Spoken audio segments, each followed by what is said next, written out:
फिलहाल लिए चल रहे हैं आपको संत कबीर नगर, जहां पर सीएम योगी आदित्यनाथ लोगों को संबोधित कर रहे हैं। धाम में 10 श्रद्धालु एक साथ मंदिर में नहीं जा सकते थे। आज वहां पर 10,000 श्रद्धालु एक साथ माई के दर्शन करने के लिए मां विंध्यवासिनी धाम में जा सकता है। आप अनुमान करिए, प्रयागराज में भव्य और दिव्य कुंभ हुआ। अगर ये कुंभ 2017 के पहले लगा होता क्या हाल होते। और इस बार 66 करोड़ से अधिक श्रद्धालु आया और सुरक्षित मां गंगा और भगवान प्रयागराज का संगम का आशीर्वाद लेकर के अपने घर भी वापस आया। बहनों और भाइयों, ये व्यवस्था का अंतर होता है।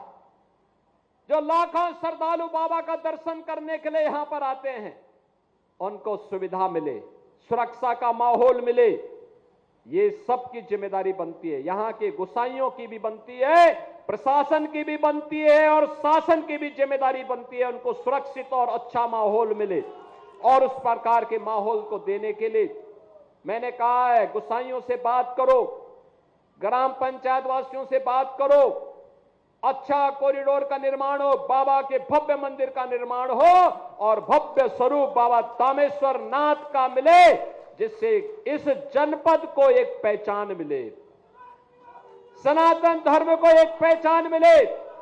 बाबा का आशीर्वाद लगातार संत कबीर नगर वासी जनपद वासियों के ऊपर बरसता हुआ दिखाई दे, इस प्रकार का माहौल यहां पर देखना चाहिए।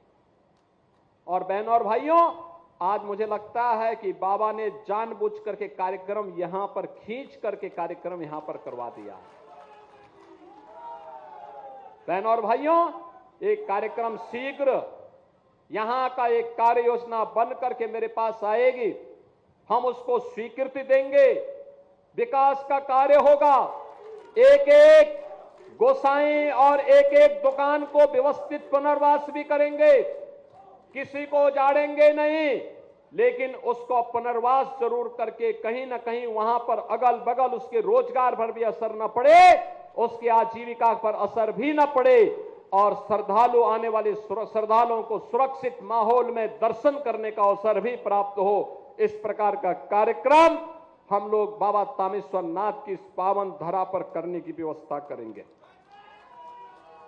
बहनों और भाइयों, याद रखना, विरासत और विकास के जिस अद्भुत कार्यक्रम को लेकर के प्रधानमंत्री मोदी जी चले हैं, आज वो भारत को वैश्विक स्तर पर एक नई पहचान दिला रहा है। ये नया भारत है। ये नया भारत दुनिया के अंदर, पूरी दुनिया के अंदर अपनी ताकत का एहसास करा रहा है और उसी ताकत का एहसास कराने का परिणाम है। आपने गत 11 वर्ष के अंदर बदलते हुए भारत को देखा है, बिना भेदभाव के, सबका साथ और सबके विकास के भावना के साथ, सबके लिए आवास की सुविधा, 4 करोड़ गरीबों के लिए प्रधानमंत्री आवास की सुविधा प्राप्त हो जाना। बहनों और भाइयों, 10 करोड़ गरीबों के घर में उज्ज्वला योजना का कनेक्शन पहुंच जाना, 12 करोड़ गरीबों के घर में शौचालय का बन जाना, 45 करोड़ गरीबों के घर में जनधन का अकाउंट खुल जाना, 50 करोड़ गरीबों को आयुष्मान भारत की सुविधा का लाभ मिलना, 80 करोड़ लोगों को फ्री में राशन की सुविधा का लाभ प्राप्त होना।